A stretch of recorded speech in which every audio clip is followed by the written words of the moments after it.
ቲና በድጋሚ ተዋርዳለች። እኔ የምለው የቲና ጭንቅላትና የዳኒ ጭንቅላት ግን እንዴት ነው የሚያስበው? እንዴትስ ትንሽ እንኳን አይጠረጥሩም?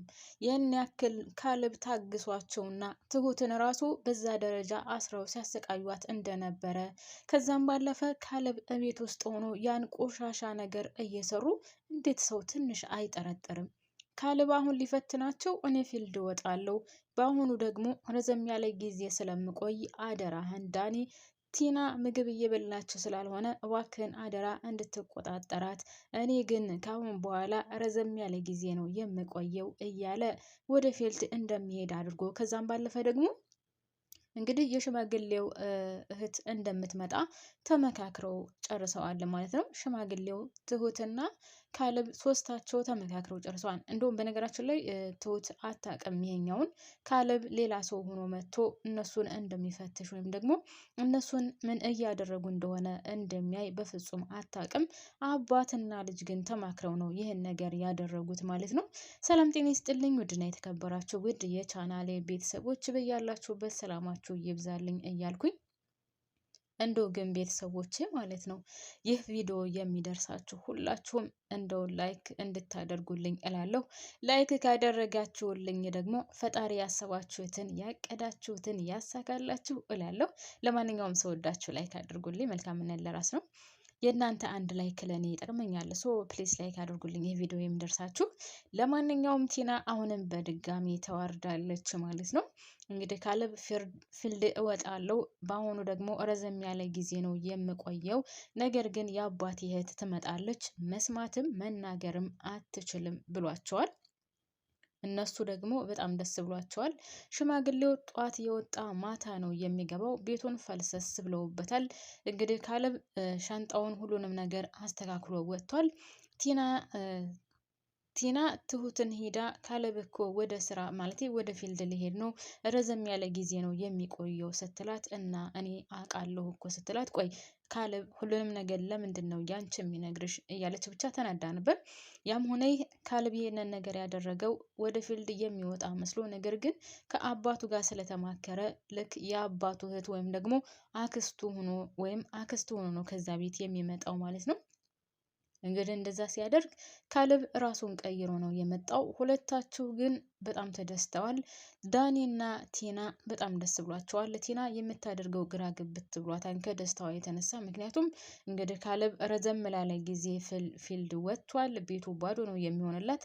ዳኒን ፍቅርዬ እንኳን ደስ ያለክ፣ አሁን ካሌብ ለረዥም ጊዜ ፊልድ ሊወጣ ነው፣ ስለዚህ ከቤታችን ፈልሰስ ብለን ብቻችንን እንቀመጣለን ስትለው፣ ያው ዳኒ እንደምናውቀው ብዙም ደስተኛ አይደለም። ምክንያቱም ከእሷ ጋር ጊዜ ማሳለፍ አይፈልግም። ሲቀጥል የሚወዳትና የሚያፈቅራት ፍቅረኛ እንዳለችው ለትሁት ራሱ ነግሯታል። ስለዚህ ከቲና ጋር ያለውን ጊዜ ቶሎ ቆርጦ ወደ ፍቅረኛው ለመሄድ ነበር የሚፈልገው። ነገር ግን እስካሁን ድረስ ይጃጃላል እንጂ ያሰበው ነገር አልተሳካለትም። ያም ሆነ ይህ የኔ ፍቅር እንኳን ደስ ያለ፣ ካሌብ ወደ ፊልድ ሊወጣ ነው፣ ረዘም ያለ ጊዜ ነው የሚቆየው፣ ስለዚህ እኔ እናንተ ደግሞ ብዙ ጊዜ ብቻችንን እናሳልፋለን ትለዋለች። እሱ ደግሞ እኔ በፍጹም ደስተኛ አይደለሁም፣ ምክንያቱም እኔ የምፈልገው ይህንን አይደለም፣ ወይም ደግሞ በቃ ጠቀም ያለ ብር ጠይቂና ተፋተተሽ ውጭ ይላታል። እሷ በፍጹም ይህንን ነገር አላደርግም፣ እኔ የምፈልገው ቤቱን መውረስ ነው ትለዋለች። ይህ ነገር በቀላሉ የሚሳካ አይመስለኝም። አሁንም ሽማግሌው ነቅቶብናል፣ ስለዚህ ይህን ቤት በቀላሉ ወደ ራሳችን ማድረግ አንችልም ይላል። እንግዲህ ይህ ነገር ሲሆን ደግሞ ካሌብ የአባቱ እህት ሆኖ ከዛ ቤት ያለው እሱ ነው። ይህን ነገር እየሰማቸው ነው፣ ተቃቅፈው ነው ያሉት። እንደዛ ሲሆን ደግሞ እንግዲህ የሽማግሌው እናት እህት ሆኖ የሄደው ካሌብ ያው ቆሸሽ ያለ ልብስ ነው የለበሰው፣ ፊቱንም ሸፍኖታል ምናምን እና እነሱ ግን ማለት ዳኒና ቲና ተቃቅፈዋል ከሱ ፊት ማለት ነው። እና የሚያወሩትም ቤቱን መውረስ እንደሆነ ነው እንግዲህ ሁለታቸው እያወሩ ያሉት። ይህን ነገር ካሌብ ቁጭ ብሎ እየሰማ ነው ያለው። የሽማግሌው እህት ሆና ስለሆነ እዛ ቤት የገባው ካሌብ ካሌብን እንደ ጉር ነበር ሲያመሰቃቅሉት የነበረው ወይም ደግሞ ስትጸየፈው የነበረው። ጎትታ ወደ ማር ቤት ትወስደዋለች። ደስ ሲላት ደግሞ ቆሻሻ ምናምን የማይሰማ ድንጋይ እያለች ትሳደባለች። እሱ ሀብታም ሆኖ ነገር ግን አክስቶቹን እንደዚህ እየጎዳቸው ነው እያለችም እንግዲህ ቲና ትናገራለች። ይሄ ሁሉ የሚሆነው ግን ራሱ ካሌብ እየሰማቸው ነው። እንደዛ ቆሽሾ ወይም ደግሞ ሴት መስሎ እየገባው ምን እንደሚያደርጉ ማየትና ማወቅ ስለፈለገ ነበር ባይኑ። ስለዚህ የሚደረገውን ነገር በሙሉ ተመልክቷል፣ አይቷል። እነሱም ከራሱ አልጋ ላይ ለጥ ብለው ተቃቅፈው ተኝተውበት አይቷል ባይኑ በብረቱ። ወይኔ ወንድ ልጅ ቆረጠ ትላላችሁ። እውነት በጣም ከባድ ነው ግን ለወንድ እንኳን አይደለም ለወንድ ልጅ እና ለሴት ራሱ አስባችሁታል። እወደዋለሁ አፈቅርሃለሁ እያለች አብራ የምትኖር ሴት ከዛ ሌላ ወንድ አምጥታ ከራሳችሁ አልጋ ላይ ተኝታ ብታገኟት እናንተ ምን ትላላችሁ? እንደው የካሌብ ትዕግስትስ እስከ መች ድረስ ነው? ያው አባትየውን እስከ ዛሬ ድረስ ስለጎዳው አባቱ ነው ታገስና ማድረግ ያለብንን እስከ ጥግ ድረስ ማድረግ አለብን ያለው። ነገር ግን በጣም ከባድ ነው። አስባችሁታል? ወንድም ነኝ ብሎ መጥቶ እህቴን እየጎዳሃት ነው፣ እህቴን ለምን እንደዚህ ትናገራታለህ እያለ እየተናገረ ነገር ግን የራሱን ሚስት በራሱ አልጋ ላይ እቅፍ አድርጎ ተኝቶ አስባችሁታል? ካሌብ ያየው ማለት ነው። እና ሌላ ሰው ቢሆን እንደ ሌላው ነገር የራሱ ጉዳይ ድብን ብሎ ይቅር፣ ወይም አባቴ ቃል ያስገባኝ ነገር ገደል ይግባ፣ ገድዬው እገላገላለሁ ነበር የሚለው። እሱ ግን እንግዲህ ተቃቅፈው ተኝተው አይቷቸው ወጥቷል። ከዛ ቲና ነቅታ ስለነበረ የሆነ ሰው እንደገባ ስለተሰማት ወጥታ ስታይ እንግዲህ ካሌብ ነው የገብቶ የወጣው። ከዛ ማር ቤት ቁጭ ብሎ ታገኘዋለች። ጎትታ ሳሎን ቁጭ ብሎ ስታገኘው ጎትታ ወደ ማር ቤት ወስዳ እንግዲህ ትሁትን ይቺ ሴትዮ ወዴትም እንዳትንቀሳቀስ እዚሁ ማር ቤት ትቀመጥ፣ ደግሞ በጣም ነው የምጠላት እያለች እንግዲህ ትናገራለች። የምትሰማም ምንም የምታደርግ ስላልመሰላት ነገሩየው ግን እንግዲህ ይህን ነገር የሚያደርገው ካሌብ ነው። በጣም ነው የሚያሳዝነው እውነት። እኔ እዚህ ድራማ ላይ የካሌብን ትዕግስት ሳስበው በጣም ይገርመኛል። ምክንያቱም ማንኛውም ሰው ይህን ነገር ሊያደርግና ማንኛውም ሰው ይህን ነገር ሊታገስ የማይችል ስለሆነ ማለት ነው። እንግዲህ ካሌብ ይህን ነገር እያየ ነው፣ እየተመለከተ ነው። አባቱም ይህንን ነገር ነበር የሚፈልገው። እሱ ያየውን እሱ በአይኑ ያየውን በጆሮ እየሰማውን ልጁ ራሱ እንድሰማለት ስለሚፈልግ ነበር እንግዲህ እንደዛ ብሎ ተቀይሮ ወይም ደግሞ የእሱ እህት ሆኖ መጥቶ እዛ ቤት ራሱ ካሌብ ይህን ነገር እንዳይፈልጎ ስለነበረ እንግዲህ ያው የሚፈልገውን ነገር አድርጓል ማለት ነው። ባይኑ አይቷል። ባይኑ በብረቱ እዛው አልጋ ላይ ተኝተውለት እዛው ፍቅር እየሰሩ ሁሉ አይቷል ማለት ነው። እና ቤተሰቦችን እናንተ ብትሆኑስ ይሄን ነገር ምን ታደርጉታላችሁ? ምን ደረጃ ስታደርሱት አላችሁ? ይህን ያክልስ ትዕግስት ይኖራችኋል ወይ?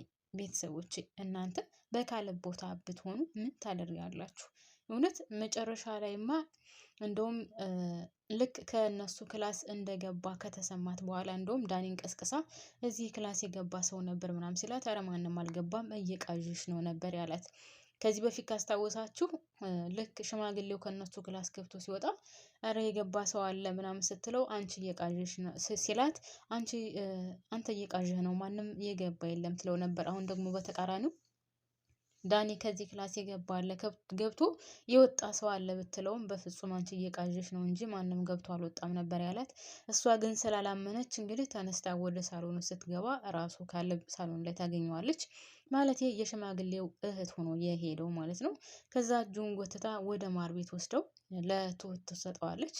ትሁት ደግሞ ስለምታዝንና ስለምትራራ ለምንድን ነው እንደዚህ የምታደርጊው? ለምን ታሰቃየዋለሽ? ትላታለች። አንቺ ምን አገባሽ? እኛ ቤት እኮ ነው የተቀመጠው ትላለች። ጭራሹን እንዴት የኛ ቤት ነው ትያለሽ? የተቀመጠችው እኮ ከወንድሟ ቤት ነው፣ ስለዚህ አንቺ አይመለከትሽም ትላታለች። እንግዲህ ትሁት አንቺ ለእነሱ ቤተሰቦች ለምንድን ነው የምታዝኝላቸው? ለምንድን ነው የምትቆረቆሪላቸው? ስትላት አይመለከትሽም፣ ይህ ቤት የሽማግሌው ወይም ደግሞ የወንድሟ ቤት ነው። የወንድሟ ቤት እስከሆነ ድረስ ደግሞ እንደፈለገች መብላት እንደፈለገች መሆን መብቷ ነው። የትኛውን ቦታ መቀመጥ መብቷ ነው ትላታለች።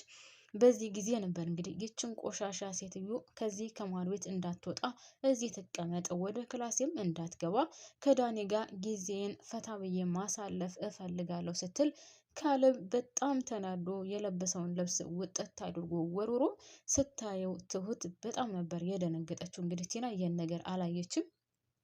ትሁት ስትጮህ ካሌብ አፏን እፍን ያደርጋትና ዝም በይ ይላታል ማለት ነው።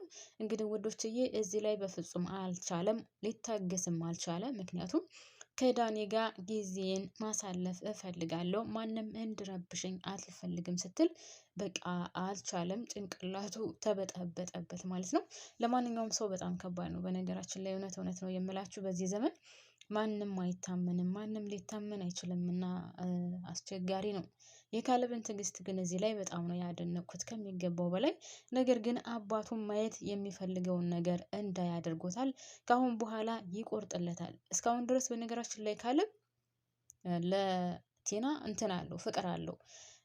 ትሁትን እንደዛ አሰቃይተዋት አስረዋት ብዙ ነገር አድርገዋት ሊገሏት ብዙ ነገር አድርገው ቲናን ትናገርብኛለች፣ ቲናን ትመታታለች፣ የኔ ሚስት እስከሆነች ድረስ መከበር አለባት፣ እሷ እኮ ሰራተኛ ነች፣ ወጥ ረገጠች እያለ ነበር። ነገር ግን ማን ወጥ እንደረገጠ አሁን በአይኑ በብረቱ አይቷል ማለት ነው። እና የሚወስነውን ውሳኔ ካሁን በኋላ ይወስናል። ትሁትንም ካሁን በኋላ እርግጠኛ ነኝ እግሯ ስር ወድቆ ይቅርታ ይላታል ማለት ነው። እና ቤተሰቦች እናንተስ እንደታያችሁት